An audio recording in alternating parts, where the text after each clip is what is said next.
Hey guys, it is I am still kind of fidgeting with the camera because you can't really see it when you start to go live. You can't really see like behind the app and what you guys see. So, bleh. Anyway, welcome to Becca's Backyard Live. I am Becca Lori Hector, and I am here. As you can see, I'm inside today. So while I would normally do Becca's Backyard outside, today, not so much. So it's really, really cold out, and I know it's been cold before, but it's actually physically snowing right now, and it's kind of windy. So you wouldn't be able to hear me over the wind for sure. I'm pretty sure of that. But also, it's just so freaking cold out there, and I didn't feel like getting all like wrapped up and everything. Whatever. So outside right now, I'm pretty much in a cloud, and you can see behind how the glare is in those windows there. It's pretty much what it looks like outside. I mean, I can see my trees like closest to the house, and that's about it. So we live really high up, and when storms come through, yeah, it's just kind of, we're in the cloud, we're in the actual storm. So that's where I'm at right now. And here we are on this magical Tuesday. As you can see, I decided if I was going to come inside and do it on the inside, I wouldn't at least do it in the same spot that I do Neurodiversity Newsstand, so that at least it's something different for us to look at, including the pups. So I opted for the floor, like the fireside chat, and so I'm sitting here on the floor with all the pups. I'm trying to get you as many of them as you can see. This is Walter right here. You can't see him, but he's next to me. Behind him is Penny. She's on the floor, and up on the couch chasing his ball currently is Guster. So that is all of us here, and Antonio's sitting on the couch working on the website. So I'm inside here, toasty and ready to share with you guys. So I did a little homework, I guess, live stream homework this week, trying to figure out what I could do, what it was that I was trying to do kind of with our live stream, and also kind of what's the word I want to say? Like, what can we do this fun? What can make this different? And what would make this really do what I want it to do? And so I wanted to start thinking about the Becca's Backyard Live more as a support group, I guess, of sorts. So really just kind of us hanging out on a live basis, sharing me sharing what I'm struggling with this week. And then as we build up to more and more people in the chat, we'll start sharing, I hope, with each other. But in the meantime, I figured I'd start with some sharing. So there were like lists of all these different live stream ideas that you could do with your live stream, right? And some of them are like really nonsensical, especially for me, because like some of them are like cook live on camera, do the get ready with me thing, which, as you know, is about as ready as I get. So it would be like a 2-minute video.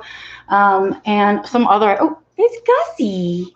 Look, that's my Gusser. Hi, Papa. Yes, he's very kissy, lovey puppy.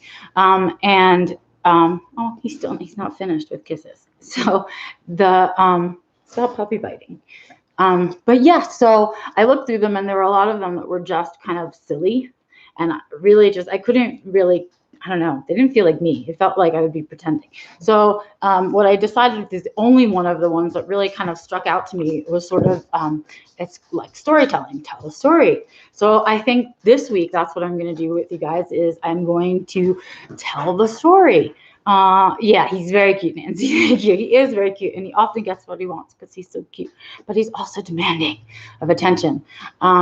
But yeah, so I decided this week I'll tell you guys a story, because I think that that's a really powerful way for us to get to know each other, is to share some stories and get to know each other. And then as we're kind of going through it, maybe you guys will kind of comment on my videos or whatever and give me some ideas of more of the stuff that you want to know. So this week, I decided I would start out with my diagnosis story. So that's a story that I tell every time I go and do speaking engagements. So I feel like I've told it 80 bazillion times. I feel like the whole world has heard my diagnosis story because I tell it so much. But that's just my version of reality. Of course, there's a whole bunch of you that have never come to see me speak or heard me speak, and maybe haven't even read all the things that I've written. So you don't know my diagnosis story. And so how unexciting is that? And why should you listen to me if you don't know my story? So that's what I'm going to do this week. I'm going to share with you my diagnosis story right here by the fire, and it's actually getting quite warm as I sit here. But yeah, let me do that. Let me tell you that story. So it's going to be 8 years ago now. 8 years ago, I was 36 years old. I was really 35. because my birthday was coming, and I was just about to turn 36. And I had been 3 years in bed on burnout.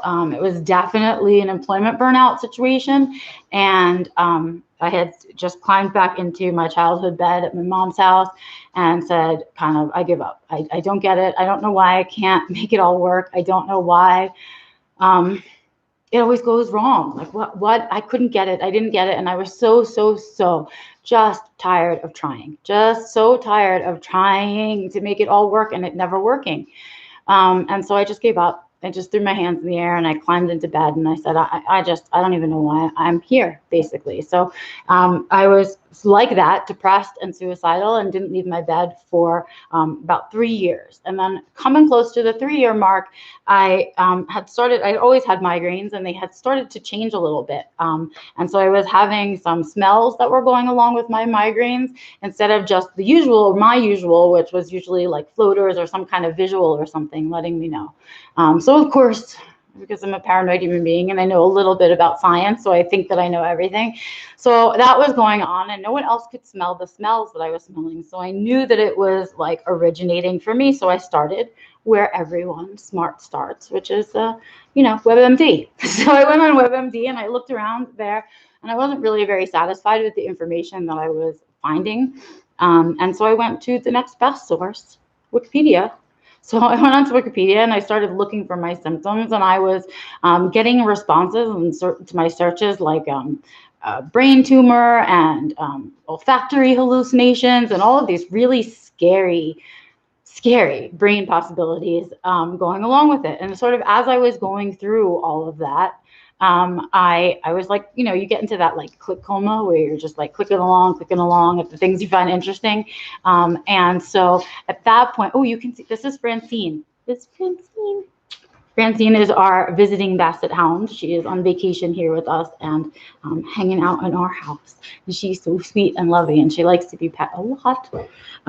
But yeah, so I was clicking along, and as I'm clicking along, I ran into sensory processing disorder at the bottom. And I started to read about that.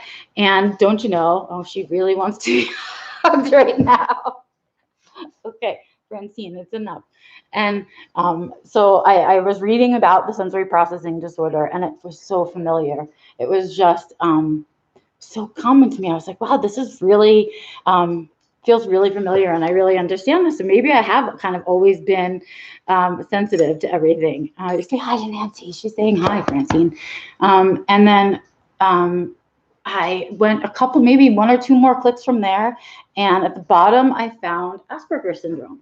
And when I saw Asperger's syndrome, I'd never heard of the word before. I'd never heard anything about it. I mean, I had kind of vaguely heard about autism, but not that much, and certainly not Asperger's syndrome itself. And so what I did was I clicked open and I started to read it. And what I really haven't figured out how to explain it quite exactly, but reading through that entry in Wikipedia was like reading my own biography. And I always describe it as feeling like being on a roller coaster, kind of like when you're at the very, very top of the roller coaster and you're just about to peek over the side, and you start going and your knees kind of let go and your stomach goes all the way up to here. Well, that's what it was like for me to read that entry, because it was like reading my life story, and I couldn't believe it. And I knew that not only had I found, like, forget the migraines, like they were pushed aside, but I had found this thing that had haunted my mother and I my entire life. This thing that was making everything so hard. And I knew I was onto something. So I did what I thought was the smartest thing to do as a good scientist. I wanted a non-biased opinion. So I just took the link and I emailed it to my mom, and I didn't say anything. I didn't want her to have any preconceptions or anything when she read it. So I didn't say anything, but that meant waiting the prerequisite 3 days that moms take to read their emails.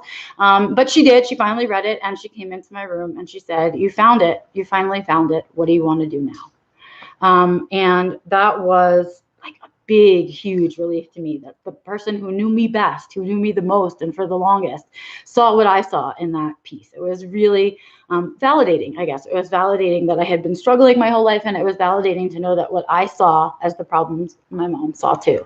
And so we kind of sat there and said, well, I said to her, I know it's going to be serious, and I know we want to do it right, and I know kind of I want to do it the right way. And so we started looking, and I started looking for, of course, first for government resources, because, I figured, if I want any kind of government support or anything like that, I should go there. And of course, there's nothing. So instead, I ended up in all the nonprofit autism organizations, just like we all do. And for me, I was living in New York, so I was looking on the eastern coast of the United States, and I found A&E, which is a really large organization here. And they sent me to my more local organization of AHANY, and I called there, and they were very lovely to give me a professional in the area. Now, what I want everyone to remember is that I was lucky. I was lucky because of where I lived. I was lucky that I lived in New York, in a really populated area where we happen to have a lot more services than other places in the country. Now, at that time, which was 8 years ago, it's still expensive to get a diagnosis. Don't get me wrong, but it was multiple thousands of dollars, like more than a handful of thousands of dollars to get a diagnosis at that time, because it wasn't covered by insurance, as we know. And there weren't that many people out in the world that were specializing in adults, let alone female adults on the spectrum. But I was very lucky to find someone who did that. And I went and did my evaluation. And what I like to talk about at this point is to remind people that if you go to get an evaluation and you sit with someone for 45 minutes in their office and they try and diagnose you with anything after one visit and doing nothing else, you're in the wrong place. Leave. Okay, so leave, go to somebody else. That's not someplace that you want to be involved in. It took, and it should take, a bunch of weeks. It took me 6 weeks from the beginning of the testing to the end and getting the results and everything put together. And then we sat and we had a meeting, and the results were explained to me, et cetera, et cetera. And here comes Gus again. And then, kind of went from there. So it was 6 weeks of waiting before I had an answer. So be patient, you guys. And if you are getting an answer, Gus, really, so rude. If you're getting an answer faster than that, know that it's probably not so accurate. So that's what we got going. He is watching himself on the TV right now. Can we just see that all happening right now? Okay. In any case, so that's what happened. But then, I'm sitting there, right? And there's more to that story, because it's not just about getting that diagnosis and having it delivered and dropped on you. It's about what happens right kind of after it gets delivered to you and dropped on you. So, if it's a good place that you've gone to, you get a bunch of information, maybe some reading material, probably a therapist recommendation, stuff like that. But it has a kind of a bigger impact than that. And I remember very distinctly that my mom and I were trying to digest this information. And for me, I found it to be such a relief. And it made me feel hopeful for the first time in a really long time, that stuff could be better, stuff could be different, whatever. Stop eating stuff, Jesse. And I really just had hope for the first time. I really had a lot of good feelings about it. But my mom, not so much. She struggled a whole lot. And it was hard for her to find out that there was this thing, this difference, that she hadn't known about my whole life. And, I think some of that, most of it, of her processing of it, was about her part in all of that, and feeling guilty for all of that and not being able to help me properly, and kind of processing through that. But as a result, we ended up kind of at odds in the beginning, because she wouldn't say it out loud. She wouldn't say autism. She wouldn't say Asperger's. She would call it, or she wouldn't talk about it at all. And it wasn't until about a year after my diagnosis that I finally said to her, look, it hurts that you don't do that. Are you ashamed? Are you embarrassed of what's going on for me? Are you embarrassed of me because you won't say it out loud? And if you say that you really accept me for all of me and all of my differences, samenesses, whatever, then you shouldn't be ashamed to use those words out loud. And so after a very long emotional conversation, my mom and I kind of worked that out. And moved past it. But I think we have to remember that it's a different journey for our parents, and maybe even for our siblings, and sort of the people around us who think, that they know us oh so well, to find out this thing that nobody knew, right?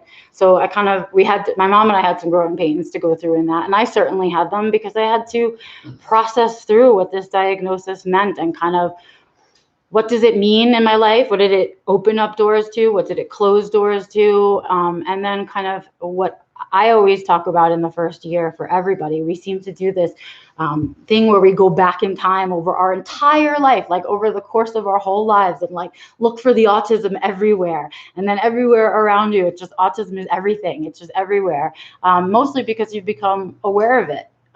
But it's always been there. But at the same time, it's like you still have to go back and look at those memories, and you still have to go back and kind of try to place the autism in your life and understand maybe, you know, there are things to learn from those lessons, right? So that's what I did with my first year. I really just spent kind of a year looking at, you know, being angry and being sad about all of those things and getting that all out of my system, and kind of understanding why all of that went down the way it went down, and kind of really just integrating my autism diagnosis into my personhood. That's the best way that I can explain it. You know, building a guidebook to Becca, understanding, you know, where my weaknesses were, where my strengths were, what my actual needs were, what my actual wants were. And so I had to do that kind of thing for you know, myself, for my growth. And then it was from that all of this stuff that I'm sharing with you guys now came from. It was from unpacking all of that stuff and then having to rebuild all of it, having to re-understand myself through all of it. And that's what I did. And then, you know, it's still work. I'm still doing it. But I am so much more in love with my life, and definitely much more in love with myself now that I've kind of embraced my autism diagnosis and really learned what benefits it has, and, you know, and how to use my strengths and how to recognize them even. And that's my diagnosis story. You know, I sat on that precipice. I was given a diagnosis, and at that moment, I remember thinking to myself, you know, if they're telling me that I'm disabled and that I've always been disabled my entire life and that I'm always going to be disabled, then I could very well in that moment just give up, just give into the disability of it, and give up. Right. And the other choice was to see it as a possible hope, a possible kind of opportunity to change things and to actually make the world better, and to feel better about life and being here on this planet. And if that didn't work, then I could always go back to being disabled all the rest of the time, because that wasn't going to change. And that's what I did. And I kind of grabbed the bull by the horns, and I just said, I want to learn everything I can about this, and then I want to use it to improve my whole life. I didn't set out to be an advocate, and I didn't set out to be a coach and be a personal development person. But I did it for myself, and now I've gleaned so much from it, and I've grown so much from it, and I've worked through kind of the parts of it in the NT world that don't work, so that I could share it with our community, so it works for our community. And I'm so excited to be able to give that gift to you. So it was just kind of along my journey, because I want to share it with you. But know that I didn't set out to do this. I set out kind of on my own journey to understand myself and build my life. But I'm not greedy, and I need to share what I learned. So that's why I'm kind of doing what I'm doing now. So that is my diagnosis story, and I hope that helps you guys to kind of understand the place that I'm in, and that I'm almost 8 years away from that moment. And in the 8 years, I've done a whole bunch of stuff, and I've messed up a whole bunch of things, and I've gotten some things right, and I've learned a whole lot of stuff, and I just want to be able to share that with you guys. So let's see, we had chat. Oh, Nancy got a deal. Nancy, you got a deal on a really great offer. That's fantastic that you were able to get your psychologist to help you out in that way. So she kind of got a mini diagnosis because she needed one for work. And so that sounds fantastic. And yeah, very validating, right? Oh, thank you, Carnivore. Thank you. I try very much to be able to articulate what's going on inside here. It's something also that's been part of this 8 years, learning to find the words and articulate the experiences for other people. So thank you for telling me that. And thank you. And I'm really glad to be able to share my story with you guys. I wish this went 2 ways, and we could sit here for hours and you could tell me my story, and maybe we could order food, but we're not out to dinner. I'm sitting on the floor in my house with all of my dogs. And it's hot next to the fire. So I think I'm going to kind of wrap it up for today, but I really would appreciate it if you guys could spend some time thinking about the stuff you'd like to hear from me. If there are stories of mine you'd like to hear, if there's advice on a topic of mine that you'd like to hear, get in touch with me. You can reach out to me via email at info@beccalaurie.com, or you can just comment on this video wherever you're seeing it, and I will catch it on social media.